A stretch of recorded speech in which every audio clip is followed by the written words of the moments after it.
Un excelente día para todos. Bienvenidos a Proactívate, un espacio para compartir a través de nuestros invitados que tendremos cada miércoles a la 1 p.m. Experiencias, trayectorias, aprendizajes, trayectorias profesionales en tres grandes mundos. En el mundo del coaching, en el mundo de calidad de servicio y en el mundo del liderazgo todoterreno. Les queremos recordar que a partir del 15 de marzo vamos a tener un cambio de uso horario y nos nivelamos en términos de horario tanto de Estados Unidos como en los países de Latinoamérica. Nuestro invitado de hoy es Esteban Reyes. Es una excelente oportunidad para poder consultar y para poder entrevistar a este consultor internacional. Esteban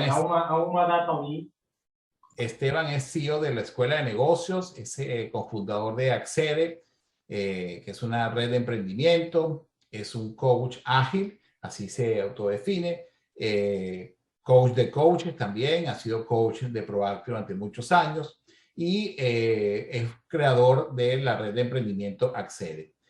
Así que bienvenido Esteban Reyes a esta actividad de Proactívate. Gracias, Francisco. Gracias. Un placer estar aquí contigo y bueno, celebrar un poco. Yo creo que tenemos como 20 años trabajando juntos, Francisco, ¿no? Entonces, creo que es un buen momento para celebrar eso. Gracias por la invitación. No, gracias a ti, Esteban. Y quisiera justamente comenzar por, como sé tu trayectoria en todo el tema de innovación y de tus grandes aportes en ese aspecto, quería preguntarte justamente, comenzando esta entrevista, ¿qué es para ti innovación? Ok, bueno, muy interesante comenzar por allí, Francisco, porque la innovación está de moda, pues la vemos en todas partes. Vamos a comenzar una definición muy básica. Dice que la innovación es una invención que tiene éxito en el mercado, ¿ok?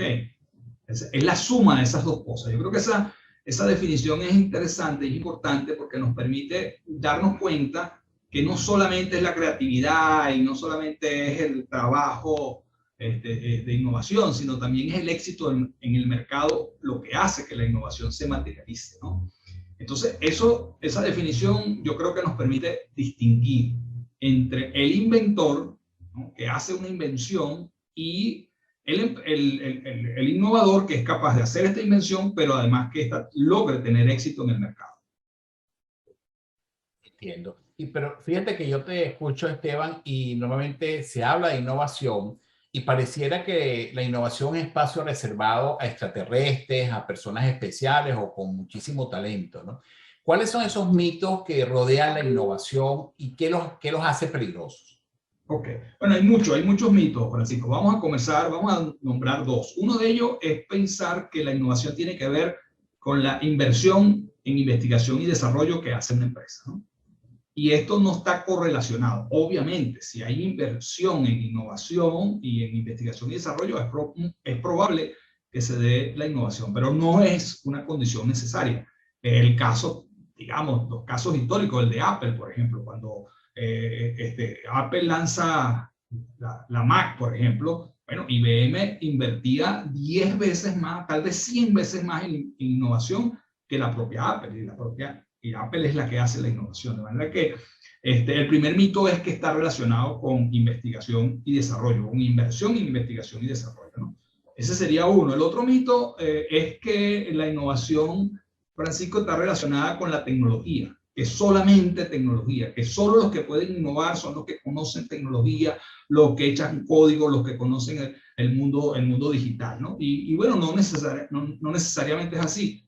Es obvio que la tecnología es importante. ¿Por qué? Es importante porque cualquier innovación que se produzca se puede escalar mediante la innovación. Sabemos que con la tecnología llegamos a cualquier lugar del planeta. Ahora, la innovación no es eso en sí mismo, sino que es aquello que se puede transformar, que se puede convertir en un éxito en el mercado, y es allí donde hay que poner el ojo, ¿no?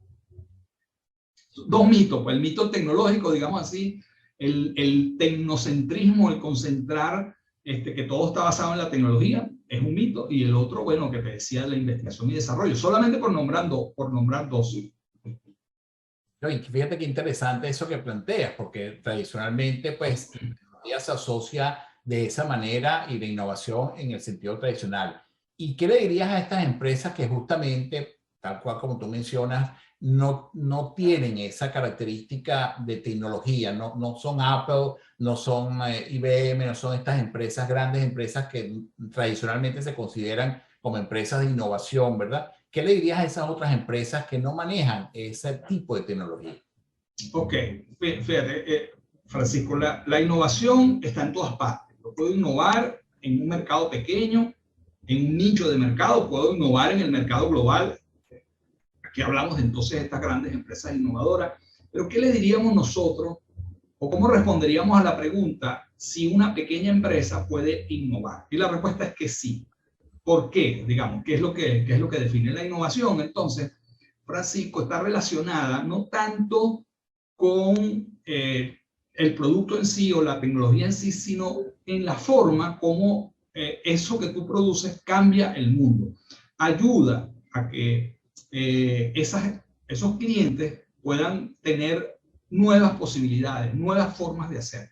Ahí está la esencia de la innovación. Esta parte que decíamos, éxito comercial, está relacionado con la sensibilidad y con la empatía que las empresas puedan tener para generar productos que efectivamente logren crearle valor, logren abrirle posibilidades a los clientes, y ahí es donde está esa parte social. Voy a poner un ejemplo para que esto se vea más claro, ¿verdad? La empresa, por ejemplo, Airbnb, ¿no? Que obviamente es una empresa tecnológica, todos lo reconocemos, pero la innovación, Francisco, está en haber podido poner en contacto una disponibilidad de espacios, de habitaciones y de inmuebles disponibles en manos de anfitriones con otra comunidad de miles de personas que son, bueno, son viajeros, ¿no? Que visitan y alquilan o se mueven en distintas partes. Poner en contacto a estas dos personas es más una innovación social, en el sentido de que ellos reinventaron lo que es la hospitalidad, ¿no? Que habíamos perdido la hospitalidad en el siglo XXI al generar la confianza entre aquella persona que deja entrar a alguien extraño a su casa y aquella persona que va a la casa de otra persona que también es extraño. Entonces, ese descubrimiento de cómo ponerlos en contacto a través de montones de historias y de montones de experiencias muy interesantes es lo que hace, lo que hizo de Airbnb una empresa, una innovación, una empresa tan grande. Claro, la tecnología permite, Francisco, conectar a ambos, pero es esa confianza, esa reinvención de la hospitalidad, algo tan humano, la que es la innovación de esta empresa. Entonces creo que con ese ejemplo queda claro la cosa. Y me encanta ese ejemplo porque recientemente tuve la experiencia de utilizar Airbnb como una posibilidad de alojamiento, y la verdad es que resultó sumamente satisfactoria diría de alguna manera para mi sorpresa. Realmente las condiciones fueron impecables, la atención fue impecable, y sobre todo, tal cual como tú lo planteas, pude percibir que es un espacio de encuentro entre el propietario del inmueble y los usuarios, en este caso los clientes de esa aplicación, pero también con las personas que apoyan al mantenimiento. Así que sí, claro. Claro, exacto, Francisco. Y ahí está la generación de una cultura de anfitrionía que hace que esa experiencia que tú tuviste se replique en todas partes del mundo, ¿no? Con las particularidades de la cultura de cada uno, pero en el fondo está eso. Entonces, en toda esa comunidad de Airbnb está eso como cultura, ¿no? De recibir al anfitrión, de que se sienta bien. Entonces la experiencia cambia porque simplemente no es competir con los hoteles, es hacer algo diferente al servicio de los hoteles. Muy bien. Y justamente pensando en esto y escuchando con estas experiencias, ¿nos pudieras hablar de todas estas nuevas tendencias sobre lo que significan tecnologías blandas? Esto del design thinking, ¿pudieras ilustrarnos con relación a este aspecto, Esteban? Claro, muy bien, fíjate, esto que estamos hablando, esta innovación social que ocurre, Francisco, previo a que luego la tecnología la escale, la pueda llevar a un nivel global, es lo que podríamos llamar este tema de tecnologías blandas. Y entonces, esto de design thinking, que se puede ver como una moda, no es más que una forma de enfocar y de ayudar a que las empresas puedan generar esa empatía, ese conocimiento, ese descubrimiento de los problemas del cliente, esa sensibilidad al contexto que enfrentan los clientes, para a partir de allí iniciar la innovación. Y eso es lo que está, esa tecnología, podremos decir, blanda, esa forma de hacer las cosas, está cambiando el mundo, porque está llevando a que la mayoría de las empresas que se embarcan en esto, puedan desarrollar los productos a partir de los contextos, de las preocupaciones y de los problemas que está enfrentando el cliente en su propia realidad. Y a partir de ahí, pues, viene una innovación, una explosión de innovación de productos nuevos que estas empresas están armando, que luego lo empotran, vamos a decir, lo empaquetan en un sistema tecnológico y lo llevan al mercado masivo. Esa es la otra parte que aporta la tecnología.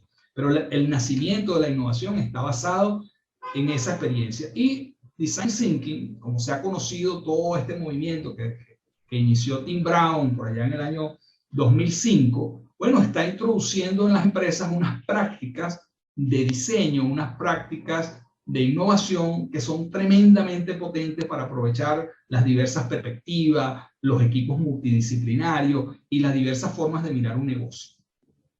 Y fíjate qué interesante, porque esto que planteas, una vez ya que hemos definido algunos aspectos sobre la innovación, quisiera entonces entrar en este tema que acabas de tocar, que es justamente el liderazgo que se requiere para estos procesos de innovación, ¿no? ¿Qué tipo de líder se requiere? Y sobre todo el tema de que en esta nueva fase ya las organizaciones no soportan el tema de poder organizarse por departamento, sino por equipos. Entonces, quisiera que me mencionaras qué significa ese cambio paradigmático entre una empresa que está acostumbrada, aún en la actualidad, muchísimas empresas continúan trabajando bajo estructuras tradicionales, jerárquicas tradicionales, muy basadas en el modelo digamos, de industrial, versus estas organizaciones que son basadas en equipo. ¿Me puedes explicar esa diferencia y cuáles son las potencias de cada una de esas organizaciones? Claro, claro. Fíjate, estamos viviendo, y esto para muchos gurús y para muchos estudiosos, estamos viviendo un cambio de época, ¿no? En términos de lo que significa, vamos a decir, el concepto y las arquitecturas de las organizaciones, ¿no? Unas organizaciones del siglo XX que trabajaron fundamentalmente bajo unas premisas, unas condiciones en el cual, por ejemplo, los productos tenían ciclos largos de vida, ¿no? Por ejemplo, las tecnologías no caducaban tan frecuentemente, ¿okay? Los clientes no eran tan cambiantes y tan exigentes, y todo ese conjunto de cosas hace que la empresa o las organizaciones pues tengan que descubrir nuevas formas de organizarse, nuevas formas de poder atender a esos cambios. Entonces vivimos una época donde los ciclos de productos son más cortos, los clientes son más exigentes, y entonces las empresas tienen que cambiar. Y ese modelo del siglo XX, pues, no es tan flexible, no permite que la empresa se mueva rápidamente, ¿no? Y sobre eso están ancladas dos cosas importantes. Una primera cosa es el liderazgo, ¿no? La forma como se lidera una empresa que, digamos, que explota un modelo de negocio durante un largo tiempo, qué sé yo, 15 años, 20 años, y eso está cambiando constantemente. Y la otra cosa es la propia dinámica de la organización, es decir, cómo el desarrollo de la organización puede ser mucho más fluido, mucho más líquido, como lo llaman algunos, y esto es lo que vendría dando la agilidad. Entonces, aquí hay como dos temas, ¿no? El tema del liderazgo, que lo podemos abordar más adelante, y el tema de la organización como tal, ¿no? En el tema de la organización, Francisco, lo que observamos es que la forma de organizar las empresas por departamento obedece a una forma en cómo la cadena de valor de la empresa se organizaba, ¿no? Es decir, había una primera fase, qué sé yo, de investigación, una fase de diseño, una fase de producción, una fase luego de marketing, de comercialización, y era como una cadena. Y eso formaba entonces, o creaba la posibilidad de tener departamentos especializados. Es decir, la gente de marketing hacía marketing, la gente de ingeniería hacía ingeniería, y este como el modelo que se estableció como estándar durante todo ese ciclo, ¿no? Resulta que en una empresa que se mueve más rápido, o que el mercado exige que se mueva más rápido, esto tiende a integrarse, ¿no? Y esta integración, es decir, todas las funciones de la empresa, integrarse, lo hace en forma de equipos, ¿no? equipos multidisciplinarios, es decir, que en el equipo están todas las funciones de la empresa, ¿no? Está marketing, está ingeniería y están todos discutiendo, está servicio al cliente, todos discutiendo y todos mirando el producto como tal, ¿no? Y el desarrollo del producto. Y esto es un cambio tremendo de paradigma en la organización, ¿no? Y eso es lo que vemos ahorita en estas transformaciones hacia la agilidad de empresas que están más organizándose en función de productos, equipos de productos, ¿no? En vez de departamentos. Entonces los viejos departamentos pasan a ser centros de competencia. Entonces hay un liderazgo de marketing, pero ese liderazgo de marketing está, digamos, presente en todos los productos. Tiene una representación, un equipo. Y igual la gente de ingeniería también hace la ingeniería. Hay un centro de competencia de ingeniería, pero esa ingeniería se refleja en todos los productos. Y es un cambio lo que estamos viendo, este cambio de una empresa orientada más a producto, una empresa más orientada al enfoque multidisciplinario y una empresa basada en la innovación de esos equipos constantemente para mejorar el producto en forma de nuevas versiones, por ejemplo, ¿no? Y eso es lo que está pasando a nivel del cambio en las organizaciones. Escuche, fíjate que conecto con que eso tiene que ver con el rescate de principios fundamentales, como es el principio de la integralidad, que muchas veces pues, ha sido desechado o ha sido abandonado, y son principios justamente fundamentales para poder entender que, digamos, para que una organización sea exitosa, justamente tiene que rescatar ese principio de integralidad, ese principio de complementariedad, y de trabajo colaborativo y poder en ese sentido seguir avanzando en su camino de logro. ¿Sí? Sí, bueno, no, un buen punto, ese es un buen punto, Francisco, porque cómo se daba la integración, vamos a decir, en el modelo tradicional, bueno, a nivel de la cúpula, a nivel de la alta gerencia. Ahí era que se reunían entonces los de marketing, pero luego, cuando eso bajaba en cascadas a las organizaciones, bueno, sabemos que se interpretaban de distintas maneras, luego había muchos problemas de comunicación. Entonces, esta integralidad ahora se da en una escala más baja, ¿no? En una escala más baja, en una organización más pequeña, más integrada, que tiene más autonomía en la toma de decisiones porque está más cerca del cliente, ¿no? Entonces, esto es ese cambio en el desarrollo de las organizaciones, y hay un montón de experiencias y modelos de organizaciones que están organizadas de esta manera, ¿no? Y no de la manera tradicional. Fíjate que a pesar de que el tema de hoy no es estrictamente el emprendimiento, pero conecto con esto que estás diciendo con un fenómeno muy interesante, que es el intraemprendimiento. Entonces, cómo entonces las empresas comienzan a rescatar la posibilidad de que a partir de esta conformación de estos grupos pequeños puedan justamente comenzar a producir este fenómeno de intraemprendimiento, ¿no? ¿Nos pudieras comentar un poco qué significa eso de intraemprendimiento, Esteban? Bien, no, bien, fíjate, al estos departamentos estar más orientados a la innovación, a la generación de productos, ¿no? También entonces empiezan a aparecer a las tradicionales startups, que es estas empresas que producen la innovación. Entonces, muy importante allí es ese espíritu emprendedor que está presente en esos emprendedores, digamos, que han estado creando la disrupción y creando las nuevas empresas en esas condiciones. Bueno, eso pasa a las empresas. Las empresas empiezan a adoptar esa filosofía, ese estilo startup dentro de sus propias organizaciones, y obviamente la ecuación fundamental ahí es el emprendimiento. Es decir, es esa hambre que tiene una persona de tener éxito, de llevar algo al mercado, de crear una innovación, y por supuesto también de poner su nombre, como decía Steve Jobs, bueno, en alguna de esas laminitas del universo, donde, oye, yo soy un creador, yo soy un... Y eso es lo que es el espíritu emprendedor. El espíritu emprendedor es ese afán de crear cosas para el mundo, de llevarlas al mercado, de prestar servicios, y por supuesto también de recibir la remuneración y la recompensa que eso significa, ¿no? Que es muy atractivo. Y tener sentido de trascendencia, que también es importante, pues, para poder... Exactamente.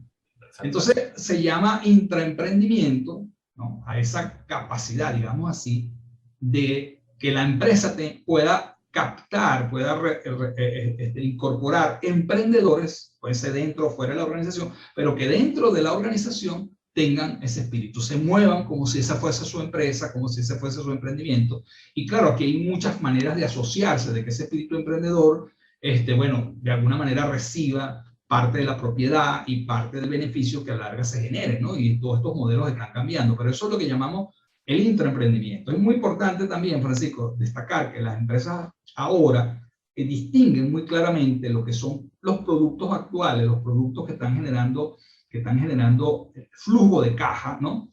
Que es lo que se llama técnicamente la cartera de explotación de productos, y estar constantemente también explorando nuevos negocios, construyendo una cartera de exploración de nuevos negocios que tienen dinámicas completamente distintas, porque una vez que yo tengo una cartera, unos negocios de explotación, bueno, la gestión es muy importante, ¿no?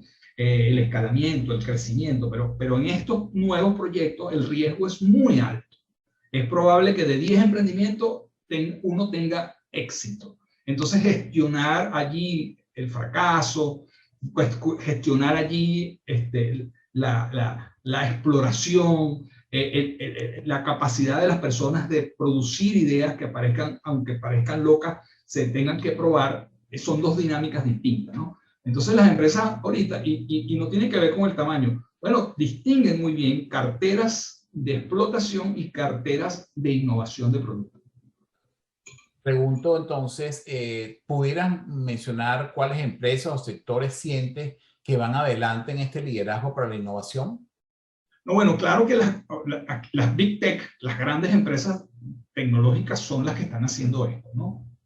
Yo diría que un ejemplo que es muy interesante estudiar es Tesla, ¿no? ¿Por qué Tesla? Porque Tesla es una empresa de manufactura, no es una empresa de software solamente, es una empresa de manufactura, produce un producto físico. También Apple produce un producto físico que es el teléfono, pero el vehículo, el carro, es una cosa tangible que todos utilizamos, ¿no? Entonces, ¿cómo esta empresa Tesla está introduciendo una dinámica en el mercado automotriz, primero de innovación, porque está innovando en lo que significa la ingeniería eléctrica o la ingeniería del vehículo eléctrico, ¿no?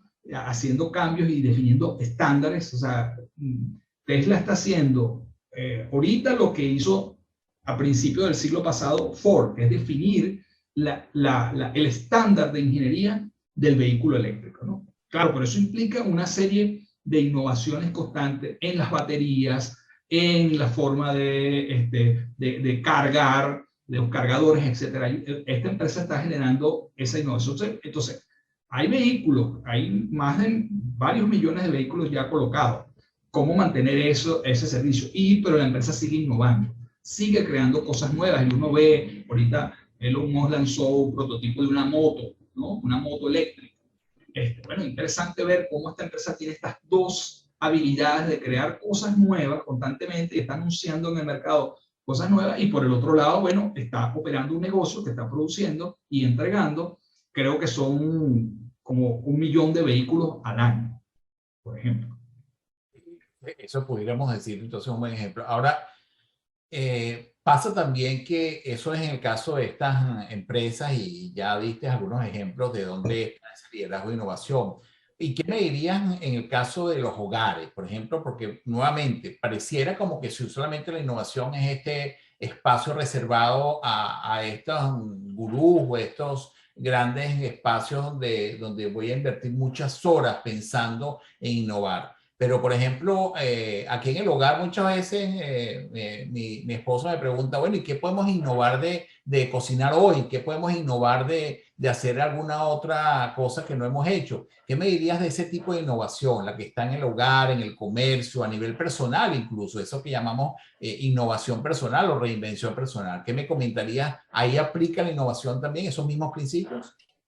Claro, sí, no, en este sentido, ¿no? Primero que, oye, estar innovando, inventando cosas, por ejemplo, en el hogar. Ahora, ¿qué es lo interesante aquí, Francisco? Cómo eso de repente tú descubres algo en tu cocina, algo en tu cosa, y luego lo quieres llevar a convertir en un negocio. Entra ya entra la parte comercial, ¿eh? Entonces, ahí, pero yo lo que quiero destacar y como ayudar a las personas que tienen pequeñas empresas que son tus clientes, es que estas cosas se pueden hacer en todas las escalas. Cuando hablamos de una escala tan grande como el mercado automotriz mundial, etcétera. Pareciera que eso es muy lejano a nosotros, pero cuando, por ejemplo, hablamos de la educación, por ejemplo, ¿verdad? La educación está en un punto, Francisco, que va a recibir una tremenda disrupción, ¿ok? Así como estamos hablando de esa disrupción que causó, o que está causando Tesla en el mercado automotriz, también en la educación, porque la educación, como la vemos, bueno, no está siendo suficiente para entregarle a los jóvenes y a los actualmente las competencias para insertarse en el mercado laboral. Y bueno, y hay todo un movimiento de muchas cosas que se están inventando a nivel de la educación. Entonces hay muchos pequeños emprendimientos que se están haciendo en ese mundo, que puede ser, ¿no? Que, digamos, que pueden generar negocios prósperos, negocios buenos, que no necesariamente tengan que tener la escala de los miles de millones de dólares, pero que puedan ser negocios sanos, con buena rentabilidad y que puedan resolver problemas, por ejemplo, claves de la educación, para entregarle a los jóvenes de hoy las competencias, las capacidades que necesitan. Y fíjate, una innovación importante, Francisco, blanda, es el coaching que nos une a nosotros, ¿no? El coaching como una forma de reinventar la educación en los negocios, ¿no? Y ahí está el coaching como esa innovación. Y así hay una cantidad de cosas que se pueden hacer con los jóvenes, con los videojuegos, con la enseñanza de las competencias blandas, para que estos estudiantes y estos jóvenes tengan muchas mejores posibilidades de insertarse laboralmente en el mundo, ¿no? Productivo. Y efectivamente, ese camino de poder potenciar justamente lo que puede ser, por ejemplo, los videojuegos a nivel educativo, y poder a partir de ahí generar redes educativas importantes, ¿no? Y afianzar. Y vamos a ver si nos da tiempo para poder conversar sobre ese ejemplo que quiero mencionarte de videojuego aplicado en forma exponencial, ¿no? Y con más de 500 millones de usuarios, como es la aplicación que te mencionaré. Pero fíjense que quiero tratar este tema, Esteban, ya pasando justamente al tema de países, ¿no? Estamos hablando de organizaciones, y pudiéramos mencionar que hay algunos países que pues, son más innovadores que otros, o hay una caracterización de la innovación también por país. Bueno, muy interesante la pregunta en este contexto ahorita que estamos viviendo de la guerra, ¿no? Y de toda la amenaza que tenemos, porque una de las cosas que dicen los analistas, Francisco, que pasa en Europa, ¿no? Es que ¿por qué Europa no es tan innovadora? ¿Por qué no existe un Google europeo? ¿Qué pasa con Europa? Que teniendo pues mercados grandes, teniendo tremendo sistema educativo, teniendo servicios de calidad, no tiene esa capacidad de innovación que muestran ahorita los Estados Unidos y China, por ejemplo, ¿no? ¿Qué está pasando allí, ¿no? Y bueno, tiene que ver, Francisco, con los desafíos, ¿no? Que la sociedad se plantea en los términos más de supervivencia. Y la guerra tiene lamentablemente, pero tiene una importancia muy grande. Entonces, cuando tú me hablas países innovadores, bueno, un país que tiene un potencial innovador, un montón de innovaciones en el mercado, es Israel. O sea, Israel tiene muchas más startups de alto nivel que están generando más innovación que toda Europa, siendo Israel un país tan chiquitico. ¿Y qué es lo que explica esto? Bueno, esto lo explica y tiene mucho tiempo desarrollándose en esto que se llama, en lo que se llamó hace 20 años, una nación startup. Así se definieron los israelitas, ¿no? Los israelíes, porque tenían que inventar muchas cosas, Francisco, ¿no? Tenían que inventar muchas cosas para poder subsistir, para poder crear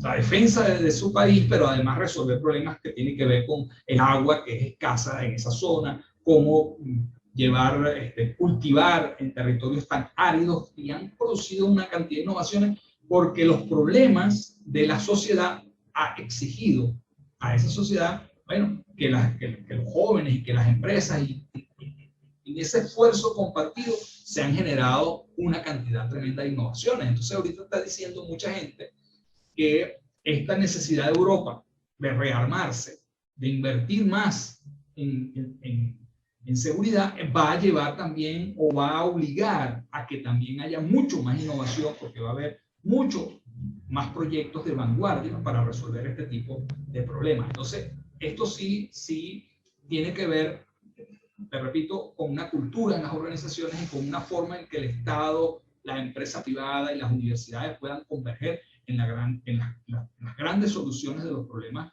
que enfrentamos hoy en día.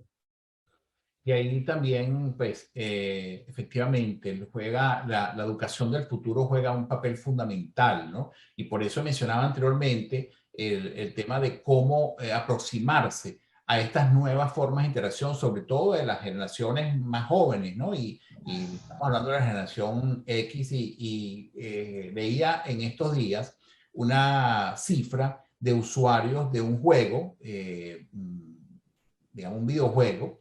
Se trata de Minecraft.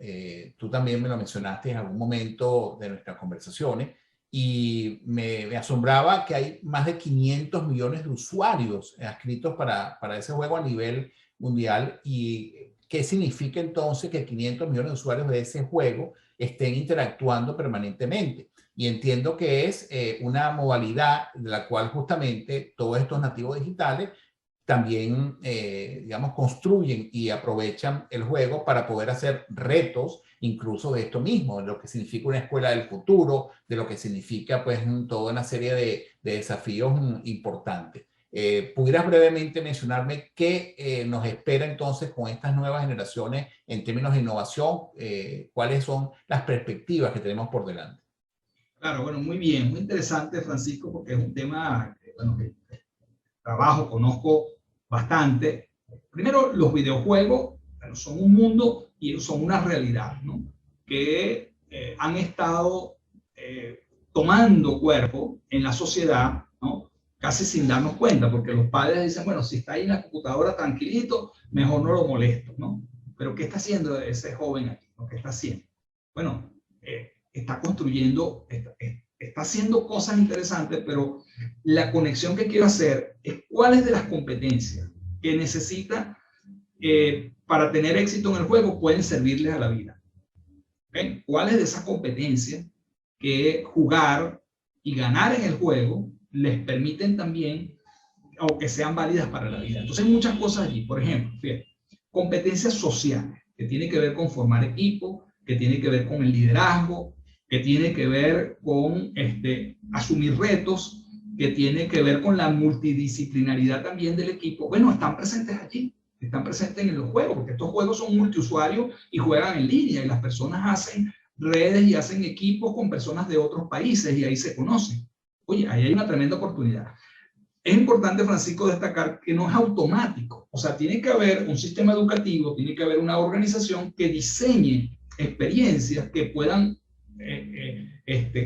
hacer el enlace entre estas competencias blandas y la realidad del mercado, por ejemplo, ¿no? Entonces, esto es muy importante. Otra competencia muy importante es la programación, ¿no? Es decir, vamos a un mundo donde la programación, el pensamiento computacional, que es decir, que es la forma de pensar y resolver problemas usando algoritmos, usando la computación, las redes, los datos, ¿no? Y esto es una nueva cosa, porque si tú te pones a ver, Airbnb no es más que una forma algorítmica de llevar masivamente una solución que ellos plantearon, por ejemplo, ¿no? Entonces los algoritmos, la inteligencia artificial va a jugar cada vez un papel más importante y la mayoría de los mortales, incluso muchos de los que se llaman millennials, no conocen eso.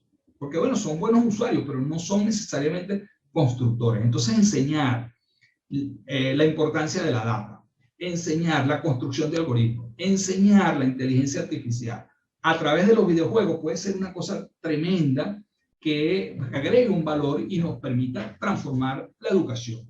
Este videojuego que tú me nombras, Minecraft, es propiedad de Microsoft, ¿no?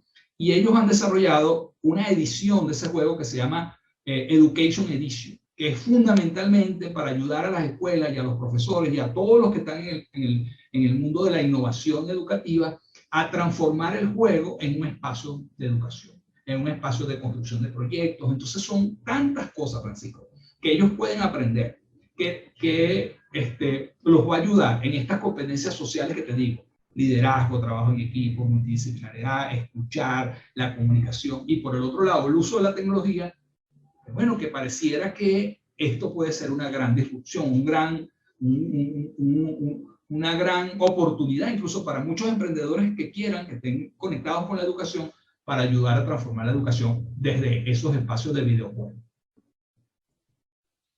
Y qué importante esto que planteas y, como sabes, a nivel de promoción, ¿no? De todo lo que significa estas nuevas perspectivas. En Proactívate y en Proactive hemos definido 3 grandes líneas de acción que mencionaba al principio de esta entrevista, ¿no? Como son el coaching, el liderazgo todoterreno y justamente el tema de calidad de servicio. Y ahí justamente quería preguntarte sobre este tema de calidad de servicio. ¿Qué innovaciones podemos mencionar en este momento a nivel de calidad de servicio? ¿Cómo, bajo tu perspectiva, y sabiendo que eres ganador del Premio Nacional de Eureka en Venezuela por creatividad y por innovación, qué dirías en términos de tendencias o nuevas tendencias en calidad de servicio, que es uno de los puntos que justamente trabajamos en Proactive? ¿Qué me dirías al respecto? ¿Cuáles son esas nuevas tendencias en calidad de servicio? ¿Cómo pueden combinarse esas nuevas tendencias en calidad de servicio con este tema de innovación que estamos trabajando?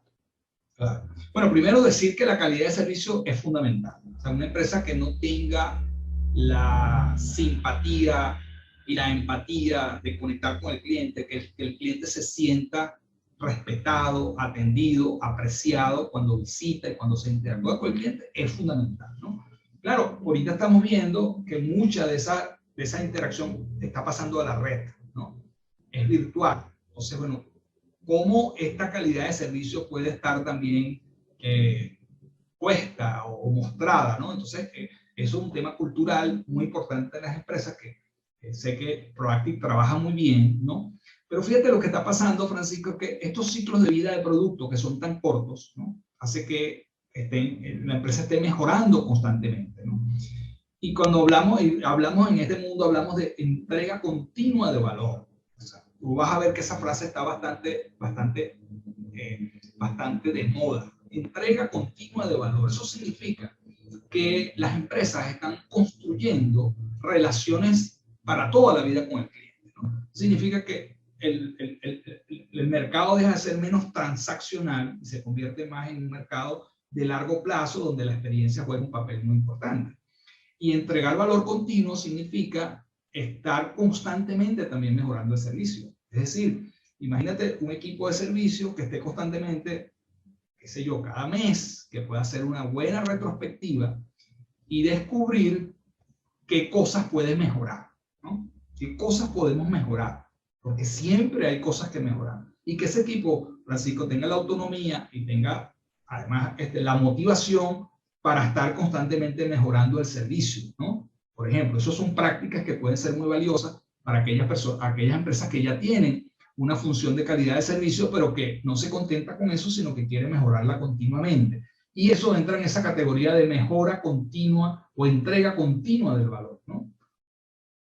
Y hablando de entrega continua del valor y aplicando ese principio importantísimo en términos de servicios, quiero hacer un anuncio para todos los que están conectados el día de hoy de un regalo, porque también de eso se trata el valor a nivel continuo. ¿Es así, Esteban? Claro.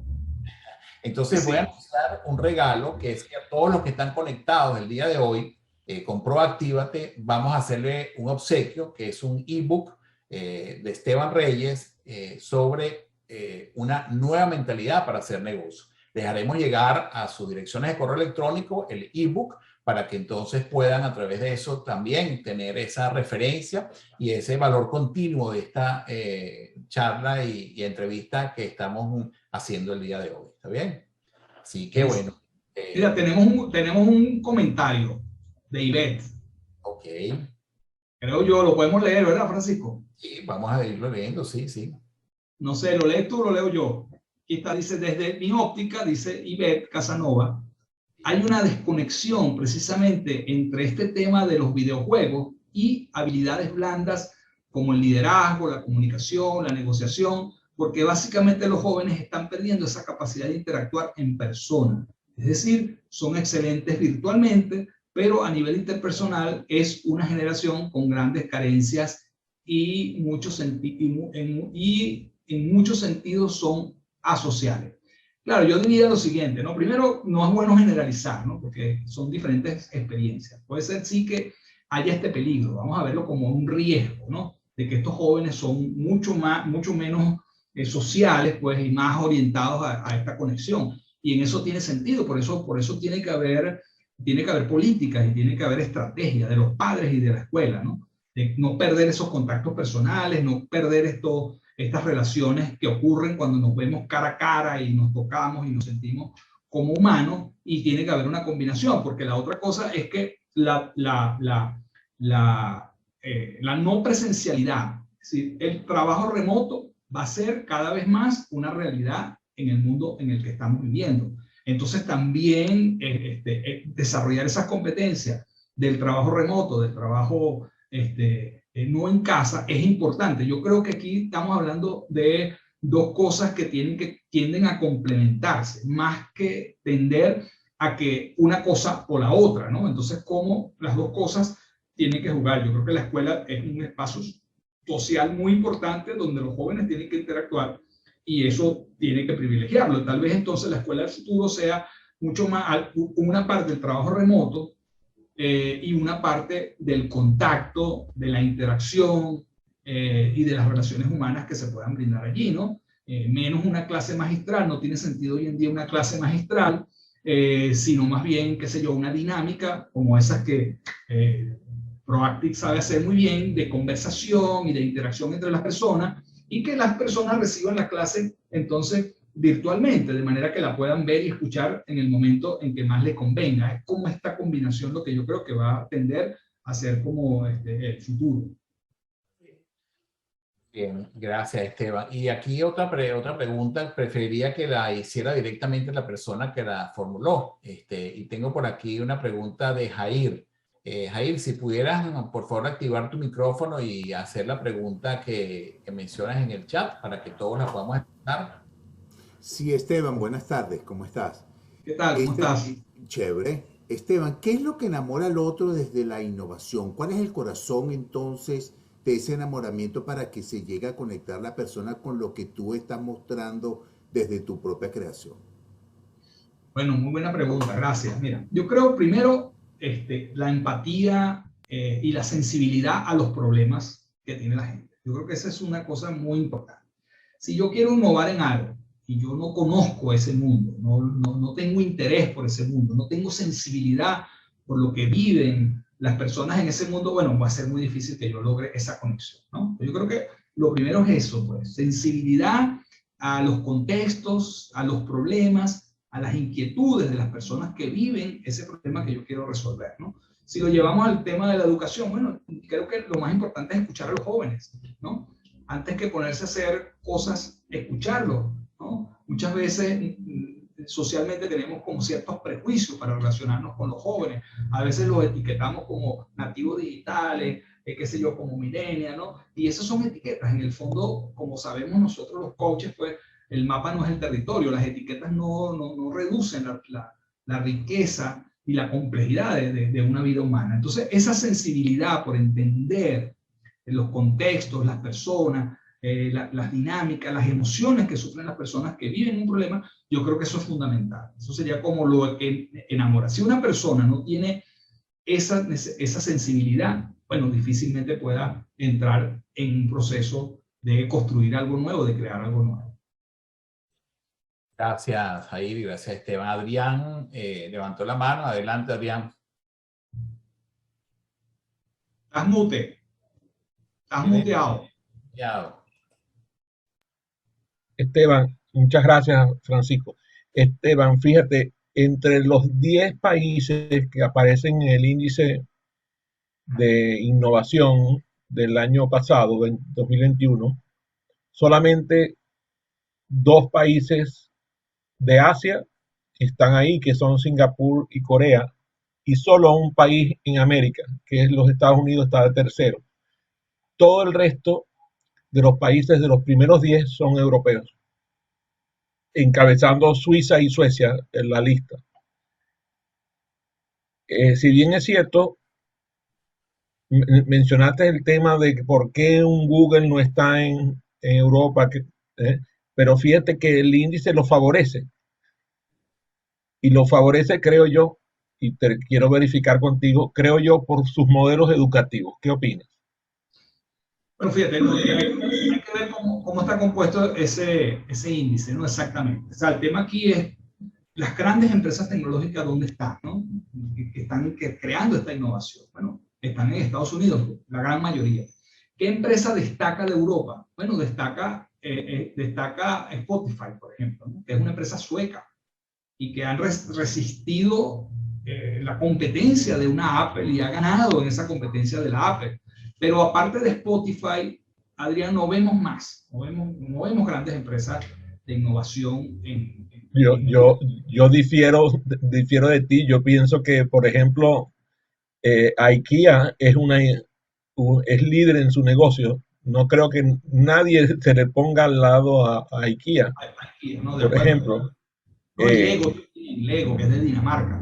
Claro, exacto, lo que me refiero es lo siguiente, el índice que está contenido no solamente por innovación en términos tecnológicos, sino innovación en una mezcla. Está la parte económica, está la parte educativa, o sea, hay varios elementos para medir la innovación. Explícame si es así, pues puedo estar equivocado. Pero yo siento que en términos educativos, el liderazgo que tienen esos otros 7 países, que son todos europeos, tiene que ver con su modelo educativo. No, o sea, primero estoy de acuerdo contigo, ¿no? Aquí, cuando yo me refiero a este liderazgo, esta valoración de estas empresas en el mercado, ¿no? Ese es como el indicador, cuánto valen en el mercado, cuántos millones de usuarios están teniendo, etcétera, ¿no? Pero yendo al punto que tú dices, que yo creo que es importante, claro, los sistemas educativos, Singapur, por ejemplo, que tiene un sistema educativo altamente valorado en el mundo, bueno, porque los estudiantes son calificados en las pruebas estándares internacionales que se hacen muy alto, o Finlandia, por ejemplo, que es un país pequeño, un país de 3 con millones, 5 millones de habitantes. Millones de habitantes, tiene un sistema educativo, bueno, que es admirado por todo el mundo, ¿no? Y inspira a muchos gobiernos a replicar su modelo, y efectivamente una educación europea, que es una educación pública en esencia, ¿verdad? En general, no es una educación privada que hace que los estudiantes en Estados Unidos se endeuden y muchas veces pues mueran y no puedan pagar la deuda, que es un problema en Estados Unidos, una educación privada y aquí una educación pública. Y sin embargo, fíjate que en este tema de esta construcción de estas empresas, hablamos de una Google, de una Tesla, igual, fíjate que la empresa Alemania, que es una empresa líder industrial, manufacturera, tecnológica, bueno, está muy atrasada con respecto a Tesla, con respecto a lo que significa la innovación en el vehículo eléctrico, ¿no? Y bueno, lo sorprendieron, a pesar de tener esos monstruos que es la BMW, que es el Volkswagen y que también es Mercedes-Benz. Y sin embargo, estas empresas están sobrepasadas en innovación con Tesla.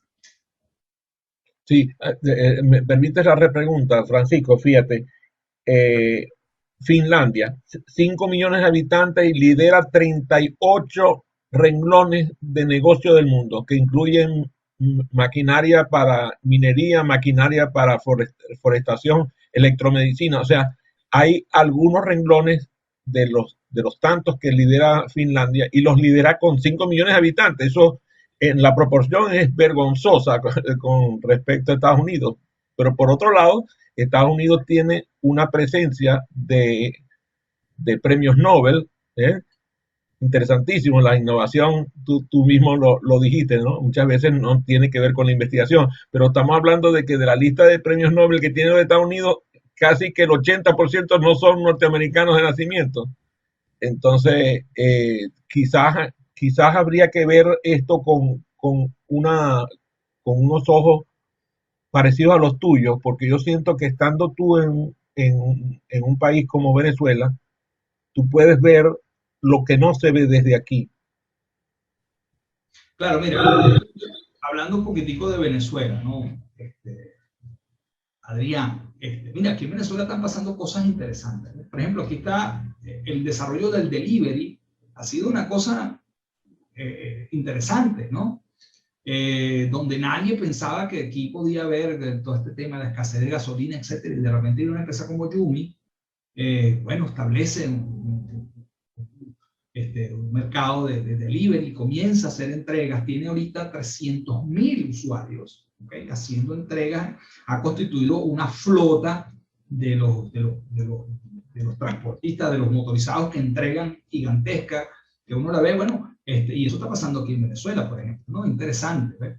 Esa empresa acaba de recibir un fondo de $18 millones de inversión en San Francisco. No podemos decir que sea una empresa que es enchufada. Entonces, hay una cosa interesante que está pasando. Y en el sector salud, Adrián, también hay una explosión de servicios remotos o una combinación de remoto y no en la educación que están dejando obsoletas las grandes clínicas, que son extremadamente caras, y de repente hay organizaciones mucho más ágiles, mucho más fluidas, que de repente contratan a otros laboratorios para que hagan las muestras y no lo hacen localmente, que están formando a sus propios paramédicos, sus propias enfermeras con un perfil de servicio que tú te quedas loco porque en salud nosotros no estamos acostumbrados a verlo, y estás viendo, oye, un proceso de innovación aquí en Venezuela interesante. Yo tengo particularmente uno de esos servicios de salud a distancia. Mire, estoy sorprendido por la forma, me tuve COVID hace un mes atrás,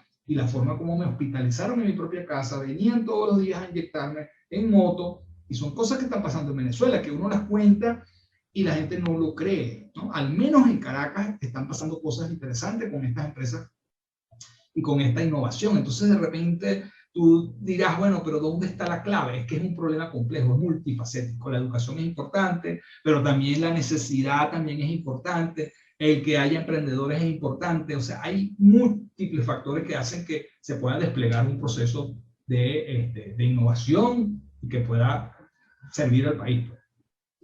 Y rescatando esto que tú dices y todas estas experiencias que podemos llamar exitosas, Esteban, siento que el punto clave de todas estas innovaciones es conectarse con las necesidades humanas, es decir, volver realmente a poder conectar con lo que son realmente esas necesidades humanas, entre ellos la calidad de servicio, habíamos dicho.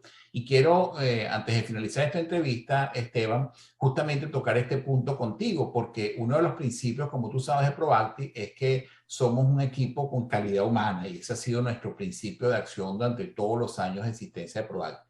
Y en ese sentido, Esteban, quisiera hacer unas preguntas ya más de carácter personal, ¿no? que me gustaría que nos comentaras. Por ejemplo, ¿te gusta cocinar? Bueno, fíjate, esta es una buena pregunta para mí, ¿no? Porque no me gusta cocinar. Quisieras cocinar, pero te digo lo siguiente, ¿no? Creo que mi hijo está aquí en la sala. Mi hijo vivió conmigo todo este tiempo, ¿no? Mientras él estuvo, ahorita está en Estados Unidos, pero vivió todo este tiempo. Y yo tenía que hacerle desayuno, almuerzo y cena. Entonces, ¿qué hice yo? Creo que esta experiencia es interesante.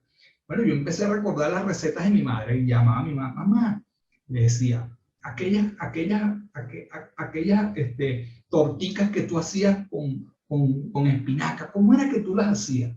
Entonces mi mamá me decía, mira, agarra. Entonces yo empecé a rescatar todas esas recetas para que eso, entonces aprendí a hacer muchas cosas, ¿no?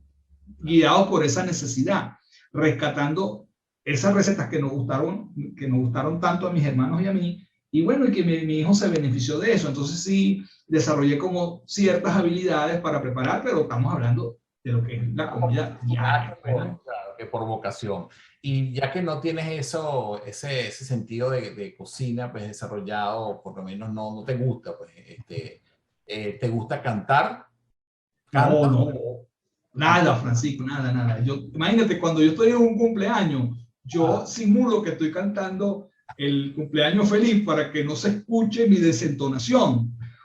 O lo canto bajitico de manera que esté por debajo de todos los decibeles necesarios para que no se escuche la cosa. Así de grave es. Imagínate. Bueno, dice que la tercera va bien, sí. Entonces vamos a hacer esta pregunta también de carácter personal. Entonces, ¿te gusta bailar? No, sí, bailar sí. No soy un gran bailarín, pero Bueno, sí no, pero sí. de tres Claro, uno es claro, importante, la tercera va a la vencida. claro, claro. Y las veces ¿Qué que es he lo que más te viajado, gusta, qué es lo que más te gusta bailar? bueno, mira, no, la salsa, pues que todo, yo soy de Katia y bailar salsa es una cosa muy importante. Yo recuerdo haber estado en otras partes del mundo y entonces ponen salsa y bueno, entonces uno es el rey. La gente se queda asombrada de cómo uno baila aquello, ¿no? Yo creo que la salsa, Francisco, viene siendo al Caribe, ¿no? Lo que es el tango para los argentinos, ¿no? Que es como nuestro baile, nuestra marca personal en el mundo. Y la gente afuera, y yo creo que todos los que están aquí se identificarán con eso, bueno, cuando ven bailando salsa se ponen a ver, es como un espectáculo, no es un baile más, no es esas cosas. Y entonces yo creo que eso es como una cosa muy importante que nosotros tenemos que rescatar también como nuestra marca personal. Bueno, Esteban, yo ya vamos finalizando esta entrevista y quería dar las gracias a toda nuestra audiencia, a todos nuestros participantes. Gracias especiales a ti por haber aceptado esta entrevista y por estar conectado nuevamente con Proacti y con toda nuestra gran audiencia. Y también quiero invitarlos a que el próximo miércoles a esta misma hora, a la 1 de la tarde, Easter Time, será la misma hora en muchos de los países de América Latina, puedan estar conectados. Nuestro próximo invitado es también un invitado de lujo, al igual como todos los que hemos tenido. Se trata del señor Alonso Figueroa. Es un gran coach, consultor también internacional, actualmente trabaja aquí en los Estados Unidos, es un directivo de una empresa importante y nos va a conversar sobre el tema de liderazgo. Así que los invito para el próximo Proactívate del próximo miércoles a esta misma hora. Como les decía, vamos a enviarles entonces a todos los que participaron hoy el ebook de Esteban Reyes y nuevamente pues invitarlos a que estemos conectados por las redes sociales de Proactívate y también por el canal de YouTube de Francisco Duarte Proactívate. Gracias a todos por esta excelente conexión que hemos tenido el día de hoy. Bendiciones para todos ustedes y nuevamente gracias, Esteban, si quieres finalizar esta entrevista con tus palabras. No, gracias a ti, Francisco. Como dije, tenemos 20 años trabajando juntos, conozco Proactic y bueno, creo que es una empresa que todavía en este momento de reinvención que tú estás haciendo puede agregar mucho valor porque esa calidad humana que tú dices es fundamental en todo este tema de la innovación. Excelente, gracias Esteban por tus palabras y bueno, estaremos entonces todos pendientes en contacto. Muchísimas gracias a todos, que tengan un feliz día y muchísimas gracias por estar conectados en Proactiva. Nos vemos la próxima semana.